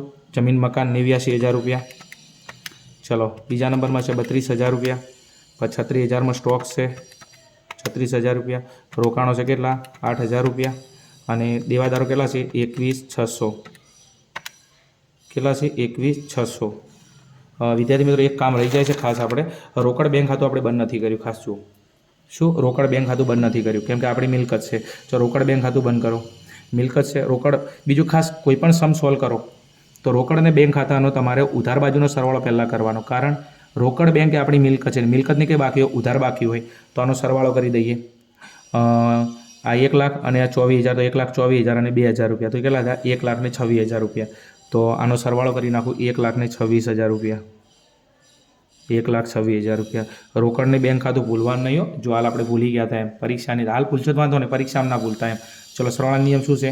સામે લખી નાખો 1,26,000 રૂપિયા. તો અહીંયા લખી નાખું 1,26,000 રૂપિયા. ચલો, અહીંયા કોઈ એન્ટ્રી બાદ કરવા નથી થતી, તો પૂરેપૂરા કેટલા? 1,26,000 રૂપિયા. રાઉન્ડ કરી નાખો અને અહીંયા લખી નાખું બાકી આગળ લઈ ગયા. ક્યાં લઈ જઈશું? પાકા સરિયામાં. જો કોઈ એન્ટ્રી બાદ કરવાની હોત તો અહીંયા બાદ કરો, પણ કોઈ એન્ટ્રી છે ના. રોકડને બેંક એ આપણી મિલકત છે. મિલકતનો હંમેશા ઉધાર બાજુનો સરવાળો કરવાનો. તો ઉધાર બાજુનો સરવાળો કેટલો? 1,26,000. સરવાળાનો નિયમ છે એક્ઝેક્ટ સામે લખો. કેટલો? 1,26,000. કોઈ એન્ટ્રી બાદ કરવા નહીં થતી, તો પૂરેપૂરા કેટલા લખો? 1,26,000. તો રોકડને બેંક ખાતાની આખરની બાકી કેટલી આવી? 1,26,000 રૂપિયા. રોકડ બેંકનો ઉધાર બાજુ સરવાળો વધારે છે, તો એની ઉધાર બાકી ગણાય. તો રોકડ બેંક ખાતું બંધ કરીને ક્યાં લઈ જઈશું? આપણે પાકા સરવૈયામાં, કેમ કે આપણી મિલકત છે. તો પાકા સરવૈયામાં કેટલા લખી નાખો? રોકડ બેંક 1,26,000 રૂપિયા. તો અહીંયા લખી નાખો રોકડને બેંક ખાતું. રોકડ બેંક ખાતું કેટલું હતું? 1,26,000 રૂપિયા. ચલો હવે આપણે સરવાળો ટેલી કરી લો એકવાર ફરી. ચલો પહેલા નંબરની અંદર શું છે? જમીન મકાન. તો જમીન મકાન કેટલું છે? 89,000 રૂપિયા. ચલો બીજા નંબરની અંદર શું છે? યંત્રો કેટલા છે? 32,000 રૂપિયા. તો 32,000 રૂપિયા. ત્રીજા નંબરમાં શું છે? સ્ટોક 36,000 રૂપિયા. 36,000 રૂપિયા. એના પછી રોકાણો કેટલા છે? 8,000 રૂપિયા. એના પછી દેવાદારો કેટલા છે? 21,600. તો દેવાદારો 21,600. એના પછી નેક્સ્ટ છે રોકડ ને બેંક ખાતું 1,26,000 રૂપિયા. તો 1,26,000 રૂપિયા. તમે જોઈ શકો છો વિદ્યાર્થી મિત્રો 1,12,600 કેટલો છે? 1,12,600. અને આ બાજુ કેટલો છે? 1,12,000 અને 600. બંને બાજુનો જવાબ સરખો આવે છે 3,12,600. સોરી જો આ બાજુ કેટલો છે? મૂડી આ બાજુ 3,12,600 અને મિલકત એના બાજુ કેટલો છે? 3,12,600. તો આ બાજુ લખી નાખું 3,12,600. અને પાકા સરવૈયાના બે બાજુના સરવાળા આપણા સરખા થાય છે એનો મતલબ આપણો દાખલો કેવો છે? સાચો છે. અને જો આવો જ દાખલો આપણો ઘરે સાચો પડે, સોલ્વ કરતા હોઈએ અને પરીક્ષામાં બી આવો સાચો પડે તો મોઢે સરસ મજાની એક સ્માઇલ આવી જાય. કેમ કે આપણો દાખલો સાચો છે. પરીક્ષામાં બી મૂડ આવી જાય અને 100% વિદ્યાર્થી મિત્રો તમારો દાખલો સાચો જ પડશે. પણ એના માટે થોડી તમારે પ્રેક્ટિસ કરવી પડશે.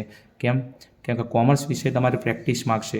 વિડીયો એક વખત જુઓ, 2 વખત જુઓ, 3 વખત જુઓ. પહેલાં પ્રવેશની મેથડ શું કહે છે એને એકવાર સમજો એમ. જો તમને મેથડમાં ખબર નહીં પડે તો સમ નહીં આવડે એમ. એટલા માટે પહેલાં મેથડ તમે પરિચિત થો. સ્ક્રીનશોટ પાડવા તમે પાડી શકો છો મારી મેથડના એમ. ચલો પહેલાં હતું આપણું કયું? પુનઃમૂલ્યાંકન ખાતું. કયું હતું? પુનઃમૂલ્યાંકન ખાતું.